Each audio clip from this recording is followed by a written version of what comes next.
Assalamu alaikum everyone. Welcome back to my channel Arifa's English Care. Dear friends, আজ আমরা use to নিয়ে আলোচনা করব। ইউজ টু অর্থ পূর্বে কোনো কাজ নিয়মিত হতো কিন্তু এখন আর হয় না। অর্থাৎ অতীতের করা কাজের অভ্যাসগুলো বোঝাতে আমরা ইউজ টু ব্যবহার করে থাকি। যেমন আমি পূর্বে নিয়মিত চা পান করতাম কিন্তু এখন আর করি না।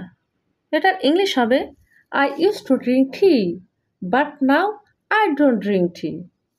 আমি পূর্বে নিয়মিত ক্রিকেট খেলতাম কিন্তু এখন খেলি না। এটার ইংলিশ হবে I used to play cricket, but now I don't play. Okay, next, আমি পূর্বে নিয়মিত সকালে ব্যায়াম করতাম কিন্তু এখন করি না।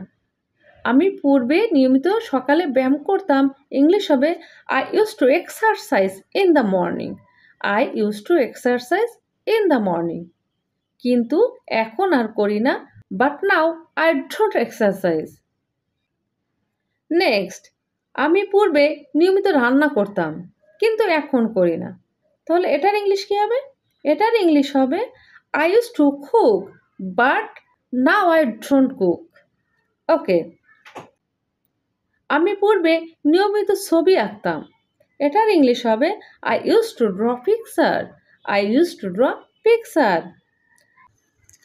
আমি পূর্বে নিয়মিত পেপার পড়তাম কিন্তু এখন আর পড়ি না। এটার ইংলিশ হবে I used to read newspaper, but now I don't read.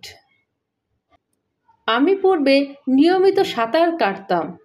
এটার ইংলিশ হবে I used to swim. I used to swim.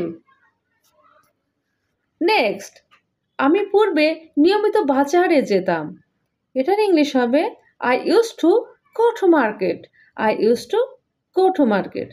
তাহলে বন্ধুরা, পূর্বের কোনো কাজ নিয়মিত হতো বোঝাতে ইউজ টু ব্যবহার হয়েছে। মোর এক্সাম্পল, আমি পূর্বে নিয়মিত হাঁটতাম। আমি পূর্বে নিয়মিত হাঁটতাম, তাহলে এটার ইংলিশ হবে I used to walk.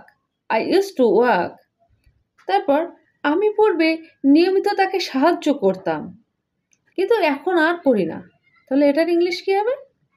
এটার ইংলিশ হবে I used to help him. I used to help him. Next, আমি পূর্বে নিয়মিত বাগানে কাজ করতাম। আমি পূর্বে নিয়মিত বাগানে কাজ করতাম। এটার ইংলিশ হবে I used to work in the garden.